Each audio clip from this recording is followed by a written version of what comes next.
Hello and welcome to Property Mastermind Podcast, episode 117. This week we are talking navigating legal challenges in property development. Now there are a few and you need to be aware of them. So let's jump on into episode 117 and see how we can maybe enlighten you to be a little bit prepared in case you need to face some.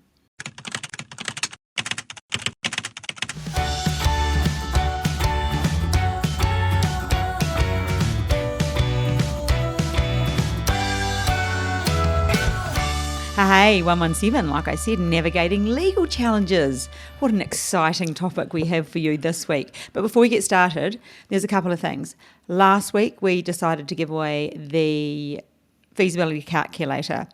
At the time of recording this right now, it has been drawn, but the person who has either sent the email or ready to or doing all the bits, they're not here. So we can't tell. So we'll be telling you next week. So the winner of that will come out next week. There are quite a few that applied for that. So that's awesome. And that's number one. The second thing you need to know is we have our property developers for our workshop. We aren't calling it a masterclass, so I don't know why we changed it. For our event this Saturday. Yeah, so that's from 9 to 1. So we would love for you to join us. There will be a link below. You won't want to miss it. Bob takes you through the property development process and touches on everybody's favourite creative strategies and talks about his own special favourite ones. And that's really worth coming along for. We usually have a huge turnout and no one ever leaves for the whole 4 hours, which is a very good sign, isn't it, Bob? Yep, that's the way it is. So 9 o'clock to 1 o'clock this Saturday. Yeah, there'll be a link below. I just need to check that your mic's close enough so I don't have to babysit. Look at the volume. Sometimes we get it back and we're like, oh, did I have my mic low? Yeah. Anyway, Bob. Yes. Legal challenges. Legal challenges. Well, first of all, what's your tip for the week?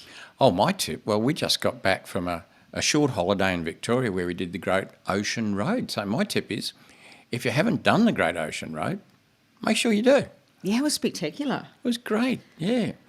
And we weren't rushed. We spread it over a few days, which I think is the right way to go.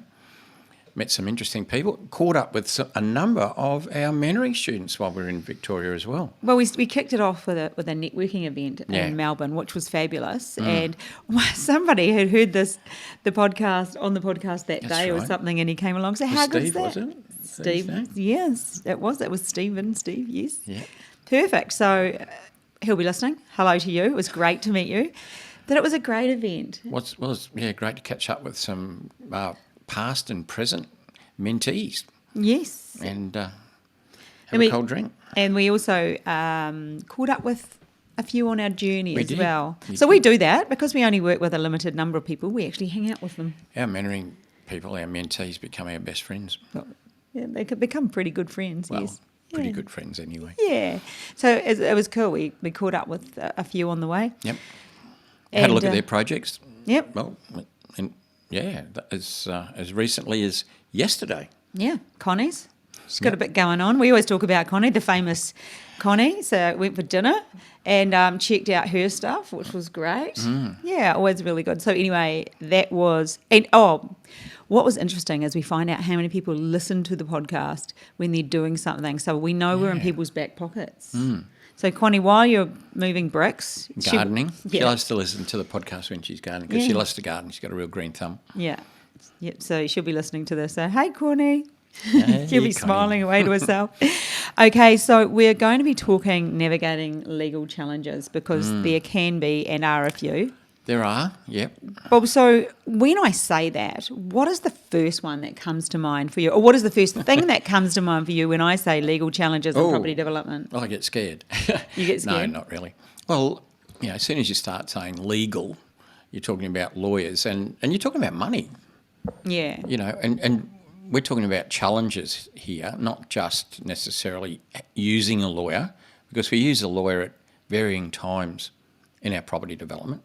If just something simple like perusing our purchase contract or coming up with some special conditions or whatever. But challenges suggest something a little bit like an arm wrestle perhaps. A challenge, something to overcome. I hear you. Legally, getting the right lawyer And we know that it all costs money, but relatively speaking, it probably won't have a big effect, hopefully, on our project, and something that's necessary. Might put us in a better position, you know? Yeah. That's what comes to my mind. There's a few things. Well, I'm going to, as usual, ask a few questions. And I know even since I've been involved with Property Mastermind, there have been those arm wrestling type legal situations that we've had to deal with from in all sorts of areas, actually. Yeah. Yep. I was just about going to open a can of worms, but I'm not sure whether I should. But there have been numerous times when you've had to use legal help to get things over the line, get things done. Yeah. But let's just start with something really simple, which is one of the legal challenges, or not even a challenge, is one of the laws you've got to deal with, which is really zoning laws.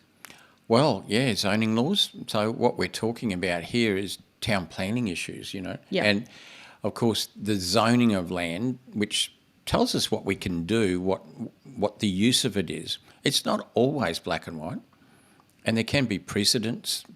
There can be opinions even.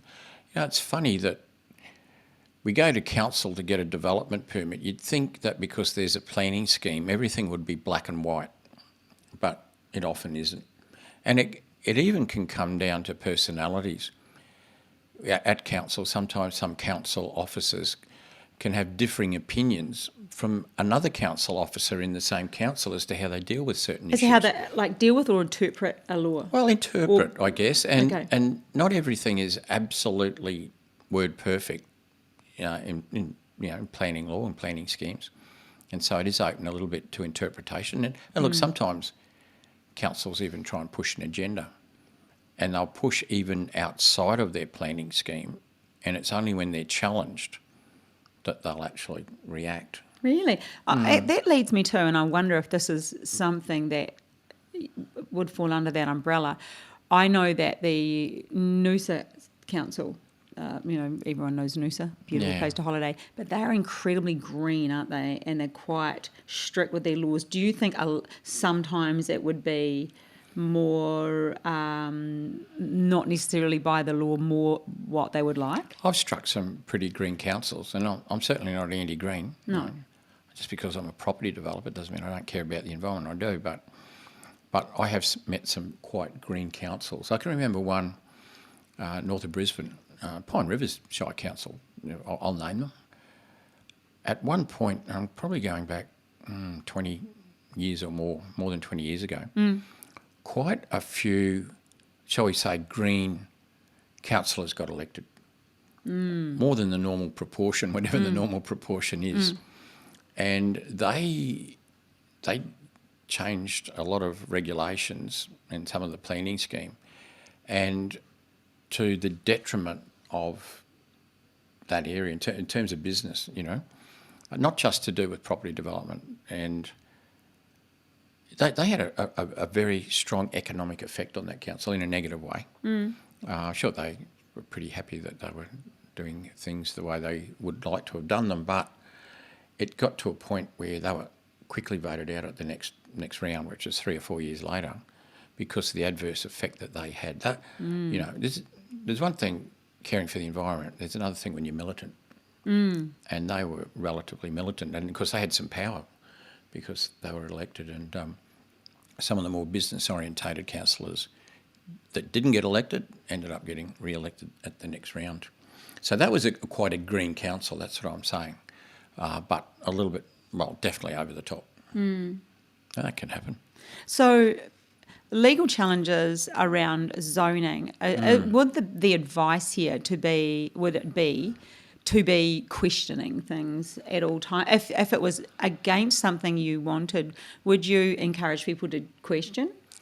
Well, what we're talking about, when we're talking about zoning, we're talking about, it is a town planning issue. It's, one of the big aspects of town planning. So I'm assuming that anybody who's doing a development application or even doing their due diligence prior would be using a town planner. And the town planner would probably say some of these things aren't necessarily black and white. And there may have been precedents.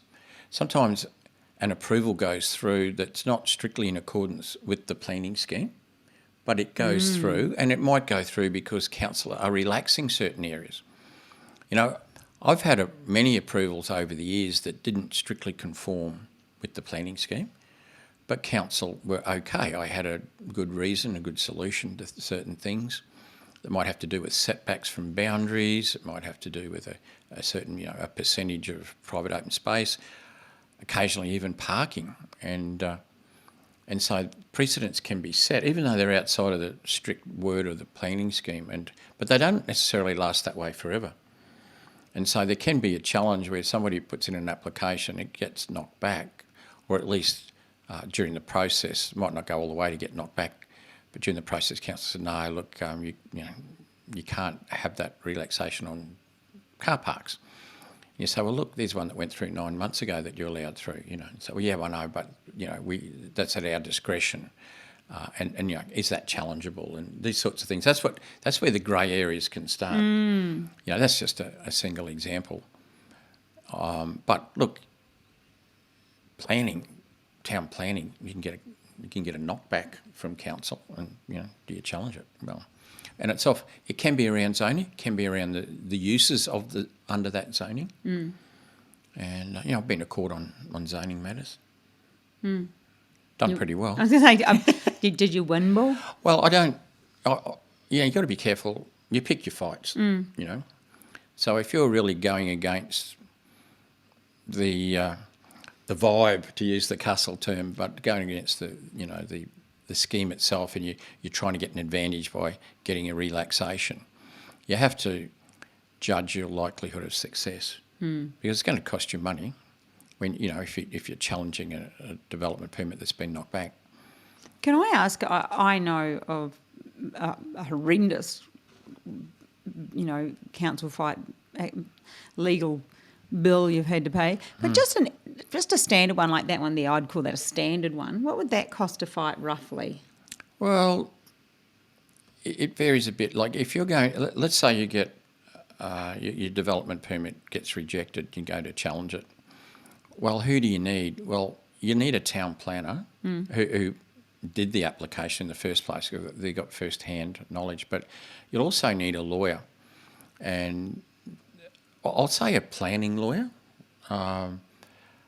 It could be a property lawyer who has specialised in matters relating to planning, and that is the lawyer that you would engage. And there may even be other consultants that need to be brought into this. Could be, depends on perhaps you need architects as well. If you were knocked back, say, on an apartment building, well, no doubt the architect would have something to do with that. That certainly the town planner and a lawyer at the very least, and they all cost money. So, I mean, to challenge a DA depends on the size, complexity of the project, but it could easily be 20 to 40,000 out of pocket on a small project. But then that's relative to your profit, because it might be a 4 townhouse project. Your profit might be $600,000 to $800,000. And you've been knocked back. If you're 40 grand's just, it's not much if you're confident. If you'll never get 100%, like no town planning lawyer is going to say absolutely 100% we're going to win this. Yeah. But if they're saying 75% chance we'll win this, and they've got a good argument, then it's up to you to make. So you'd go head to head on 75? Yeah, I did. I've spent a 7-figure amount in court challenging something that my lawyer said was 75%. I personally thought it was higher, and it turned out I won. But yeah, that was a 7-figure amount, that one. And the thing with it is, when you do take counsel to court, you've got to remember they're using taxpayer money and you're using your own. Yep. The ratepayers pay. Yeah, the ratepayers pay. Yeah, and you use your own money. I'm glad only property developers listen to this podcast, because others might have a free to. Well, see, it's not a civil action, so you can't claim costs and damages. That's the thing, and that's what's unfair about it. As a developer, you have to use your own funds, like you just said, and then the council's using the ratepayers' funds. And a lot of the time it's not logic. A lot of the time it's, like you said, It could be they are just more that way inclined if it's a green issue, or it could be anything. It could be It personal. could even be personality conflicts between the developer and council. It can come down to that they'll challenge something. It's different when it's not your money. You know, imagine if the town planner for council, if that came out of his budget salary. Oh, salary. You want to challenge this? Put up your money. And there I am. I'll put up my $50,000. You put up your $50,000. Town planner for the council. You put up your 50. But of course, it doesn't work that way. I'm just dreaming. You are. So, Bob, what about another law, like another area where the law is involved? What about land rights? Oh, well, land rights. Bit of a minefield. They can have a few meanings, I guess. Yeah. The rights to title. Yeah. You know, free title. That can sometimes be challenging.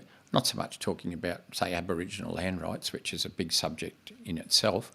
Although on a number of developments I've done, I've had to address certain issues relating to perhaps, you know, prior use many years ago by Aboriginals, and you have to address those matters, and there's a whole process and for doing that. Yeah. Anything I've ever done has come through okay. You know, there hasn't been a sacred site or a special site, anything I've ever worked on, so everything's been pretty cool. But you know, that could be an issue and may even at some point need to be dealt with legally. What about, particularly, I'm thinking boundaries, when they're wrong or stuff like that? Like, can that be a major problem? Well, it can be, and that's why. And the law gets. Well, that's why the law's involved. Yeah, I always recommend getting a survey done fairly early. I mean, if the boundaries are out, the sooner you know, the better. You don't want to find out a week before the builder goes on site to build, and you get a survey. Then you find out you're missing a metre. Well, you're missing a metre, or the neighbour's fence is over your fence a metre. I can remember one of our students once did I think it was a 4 or 5 townhouse project, and they found out that the neighbour's fence was a metre on their land. And the neighbour happened to be... You're on YouTube, you should see my facial expression right now. It's like, oh my God. Well, the neighbour was a property lawyer.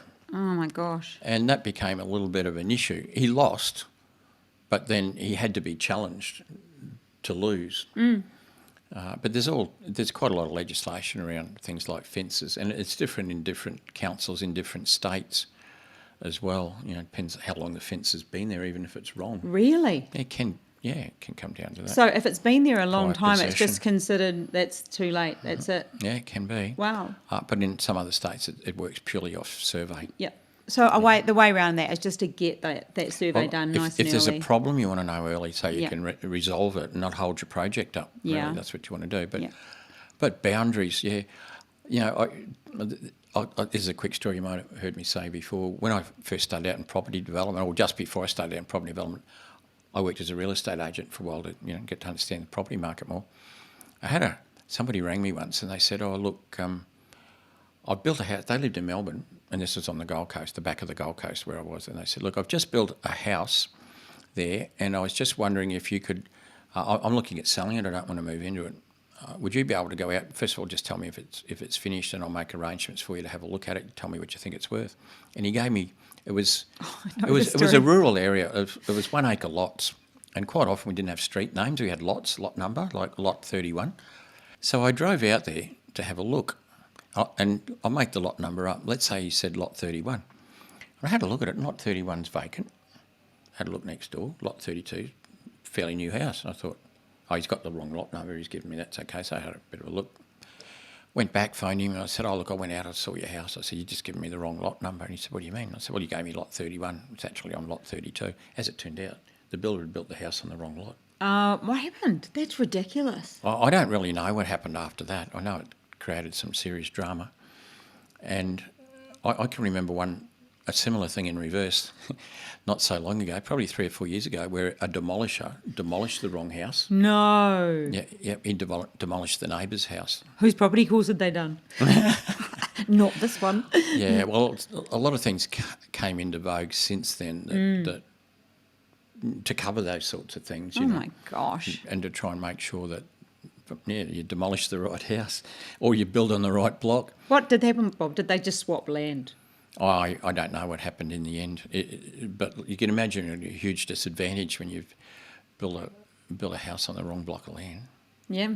I mean, that's a long time ago. It's like 38 years ago or something. I want to go and visit that next time we're in the Gold Coast. Okay, it's a place called Mudgery Bar. I want to go see it. What about, Bob, easements? Well, easements, yeah.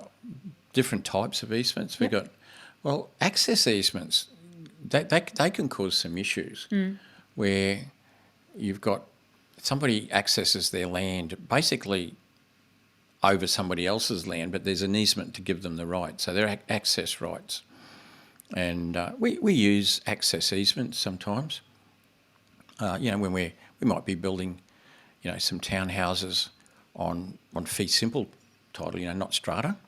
And so the driveway has to be used by everybody, but it's on title. So you have this thing called reciprocal easements where 4 unit holders or 4 townhouse holders each have equal rights to use the driveway, but not a portion of the driveway, And then you can have other access easements where somebody has one half the easement for their, entry and egress, and the other landowner has the other. So, but yeah, there's plenty of arguments over the years about access easements but the easement we come across a lot are the service easements, where stormwater and sewerage are.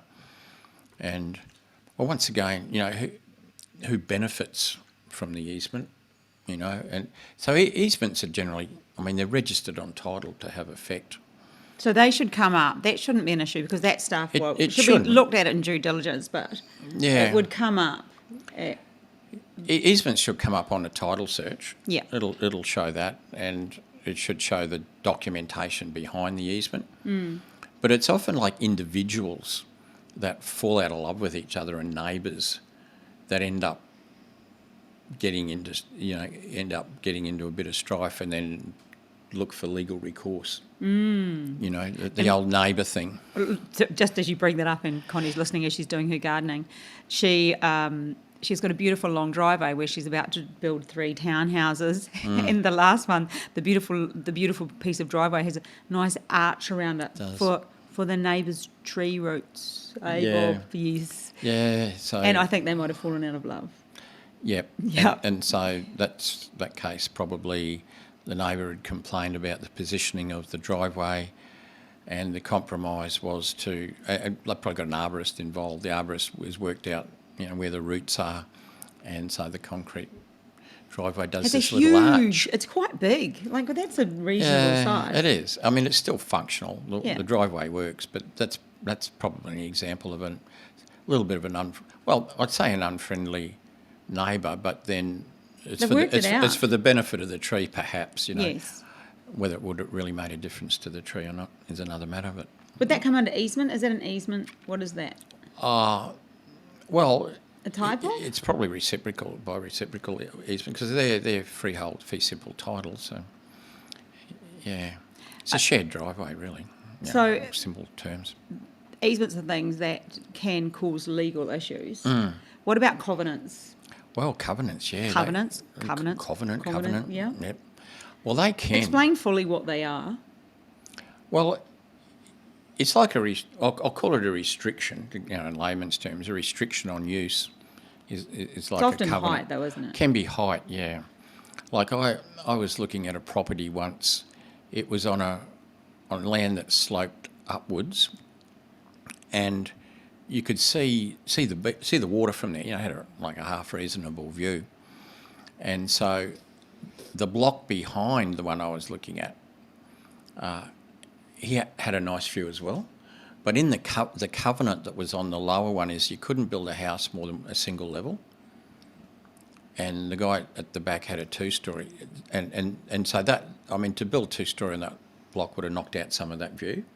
So that covenant was actually placed on that land by the developer who did the subdivision, and to protect the views of the block behind. Yep. And therefore, obviously, maintaining the value of that block. Yeah. But I've come across covenants for like vegetation covenants, where you can't remove vegetation from a certain area. I was involved in a retirement village up North Queensland at one time, probably 15 years ago, and there was patches of like palm trees, I suppose. I don't think palm trees were that special on the block, and there were covenants on those patches registered on title, and in our development we couldn't remove them, so everything sort of got designed around them. There wasn't too much of an impact, but that's an example of a covenant for vegetation purposes. So they can have lots of reasons for covenants, but then sometimes covenants can be challenged, because sometimes covenants, or even easements for that matter, are very old Yeah. and serve no further purpose. So how do you challenge well, them, you can Bob? get, well, it's not so much a challenge. I mean, you can get them extinguished, but the parties involved in the easement have to agree for a start. You know, there's at least two parties involved in usually, well, not always, but in particularly access easements, at least two. But you can have a property that has an access easement, a shared easement, but then, you know, they might buy another adjoining property at some time and then make their entry off that, and then that sort of other one becomes a bit redundant. So Let's go to vegetation. I'm going to ask another one of my questions. Vegetation. Yeah, well, what if, because we know sometimes people just do things anyway. not chop trees down. Yeah. What happens then? Like what? Wow. Yeah. What are the impacts of that sort of behaviour for those? Behaviour, yeah. For those tempted to just lob a tree down. Yeah. So, you know, I've been developing for 40 years, so I've seen lots of changes, and one of them is environmental changes. Yeah. And even just pick trees, you know, council's attitude towards trees generally is quite different than it was 30 years ago. Yeah. In terms of like what you can cut down and what you can't cut down. Yeah. And they become greener over the years, and they created some jobs for arborists. There probably were very few arborists 30 years ago, and now there's lots of them. So, yeah, I'm thinking, I know one story where there was a fellow owned a house and there was a road in front, and then there was some sort of vacant land there, and he had a view of the water, but over the years the trees grew up and hindered his view. So he obviously did something to these trees. He didn't go and cut them down with a chainsaw, but this little patch of trees, about 40 metres wide, got very sick and died. Yet all the other trees Around were quite fine. healthy. And if you stood on his block and looked where the dead trees were, it happened to be a nice view of the water. And he was challenged on it, but nobody could prove that he did anything to the trees. And what council did is, they must have owned that land, I'm not sure. Well, at least they owned a section of the land. They put a sign up. Saying what? I can't even remember. Along the lines of what? This man... Not blaming the man. Nobody could prove it. But it was just, you know, it was a council sign that they had. It might have... I can't even remember what the sign was about, because it's a few years ago now, but... You know, council can put up signs. It might be, you know, welcome to the such and such a council. You mean they put up a big sign to block visibility almost to get him back? Yeah, he lost his view to a council sign. Oh, no. Council-approved sign, yeah. Oh. So they knew he did it, they couldn't prove it, and that was their way of getting back at him. Oh, gosh. It would have been better, you know, seeing a bit of a view through some green trees than looking at a sign. Oh, no, that is not great. No. So, Bob, just with the whole environmental laws that you're talking about, there's a little bit more of a push. How strict or what impact legally are these having on developments at the moment, and how strict are they being enforced, or is that council dependent? You know, how strict are councils around these laws? Environmental, well, fairly strict. And look, it depends on the property. I mean, most of us do infill developments. We're developing where there already is infrastructure and housing. You know, we might buy an old house and knock it down and build a few townhouses or whatever. We're not going stealing children's parks. No. Pulling the swings out. So, not many environmental issues there, you know. Yeah. There's not going to be protected grasses or probably golden bell frogs or that there, but trees are the obvious one. Yeah. And they become more and more sacred, and they can kill a deal. If you know, you might need to remove a tree and you can't because if it's a particular species or a particular size. And look, it does vary from council to council, because as we know, some are greener than others. In my early days, very few trees were protected, and you didn't need permission to cut them down. You just brought in a tree lopper and cut them down. But more and more these days you do. But, there can be compensation for trees. I did a development in Bendigo where we had to remove some large trees, and council were okay with that. Oh, I remember this story. But in lieu of cutting down these large trees, I had to plant trees, and quite a lot of trees, because these were large, and it depended on the circumference of the tree. So let's say the circumference is 1.5 metres, that might relate to having to plant 300 trees somewhere. And that's okay, except that council couldn't tell me where to plant the trees, because they'd had this rule going for a while that more and more trees, as you can imagine, I had 1,000 trees to plant. And I said, that's fine, just tell me where to plant them. They couldn't come up with anything because they'd used all their parks and all their land, over the years. Yeah. And then they said, go and buy a parcel of land and fill it up with trees. And I said, well, that's not really economically viable. Mm-hmm. And I asked the obvious question after about probably 2 months of hitting my head. And I said, can we do a monetary contribution in lieu of the trees? And they said, oh, what a splendid idea. And took the money instead. So that's how much they were worried about the environment. They should have told me they just wanted cash, and I would have just given it to them in the first place. Bob, what do you think will happen around sustainable development and laws? Do you see there being a law change?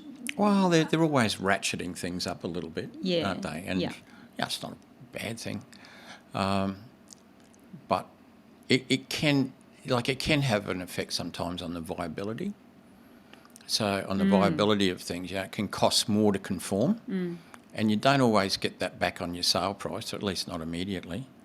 How do you counter that? Well, if you could find cheaper ways of building to counteract the more expensive things that you're having to do to conform, and then you sort of one cancels out the other maybe. The market eventually absorbs these things, but they don't absorb it instantly. No. Like an example that's got nothing to do with that would have been when GST came in the year 2000. On the 30th of June, all your development costs were a particular dollar amount, and the next day they were 10% more, one day later. And it took quite a while for the market to absorb the extra sale prices that you had to try and get. And for a while we had to absorb that. Probably took 3 or 4 years before the market absorbed that 10% of costs. And the same with, when we're forced to do certain things from a building and point of view, that they cost money and you don't necessarily recover it immediately.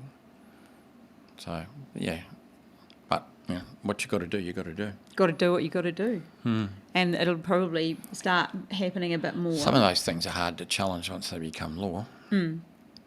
But like you say, we need to start doing something. Yeah. So, there's a lot of potential. We use a lawyer a lot for just the basic functions, but there are times when we do meet a challenge. I reckon that could be the next podcast we'll go on to. Which one's that? I think we'll go on to construction law next. Well, that's a good one. Yeah, we can talk about that. That's a whole field in itself. That's why I think we'll just pull that one there. But so just for these ones here, would that be lawyers for? I know you've used lawyers for everything. Yeah, there's specialist lawyers for everything. Well, yeah. So we have people called property lawyers who are good general. Yep. And generally good. They're good at leases. They understand property transactions, conveyancing, and generally they'll do most things. But if you're challenging, say, a development permit in the Land and Environment Court, or in wherever, then you need a specialist lawyer, and they're generally called town planning lawyers or land and environment lawyers, those sorts of lawyers. They're specialists, and that's what you need there. But for easements and covenants, generally a property lawyer is sufficient. And for other matters, like what you just said, we're going to do another podcast shortly on the whole construction thing, and we have construction lawyers to do with building and contracts. So I think a takeaway that I've picked up from this conversation, Bob, is really get ahead of the game. Yep. And be on top of things. Don't be reactive, be proactive. Yeah. And if there's an issue, deal with it, and deal with it early. Yeah. And if it needs legal advice, take it. Yeah. And if you think you want to challenge something, it's a personal choice, but make sure you get all the advice and the right advice, the likelihood of success, and then base your decision on that. Yeah, and your rule of thumb is 75, you reckon? Oh, it's not a rule of thumb, but like a 50-50, I'm not so sure. No. But often they're not like that. No. All right, we forgot to give away the book this week. So this week the book is going to Adele Vanderland, coming in the mail to you, Adele. Well done, Property Adele. Millionaires Exposed. You can become one, page 121, you know where to go. And just the usual plug for my own book, 3 Wines In. If you'd like to buy a copy of that one, it's on my website, hilarysaxton.com. I would love you to buy one. It's how to increase your self-confidence today and succeed in all areas of your life without the hangover tomorrow, because property is a confidence game. Yep. Say it all the time. Alrighty, I think that's quite useful information, Bob. As usual, you've enlightened us. You can't do 40 years of property development and not know some stuff. So thank you again for imparting your wisdom. And I know that so many people get a lot of joy out of this. We're saying hello to Connie's Pocket. Thanks for hanging out with us. Property is a confidence game, we know that. So let's wind it up. Thank you so much, everybody, for listening. If you're watching on YouTube, Bob's got glassy eyes because he just had a massive coughing fit, so there's a bit of an edit going on. He's not been crying, he just... No, I'm not sad. I'm not sad about legal challenges. He just had a coughing fit. I'm like, oh, there's going to be an edit in that one. But thanks so much for listening, and Bob, thank you so much. You're welcome. For coming on and being the legend you are. We will catch you all next week, and it could be about construction law, or it's coming up soon. Coming up soon. All right, see you, everybody. Bye. Bye.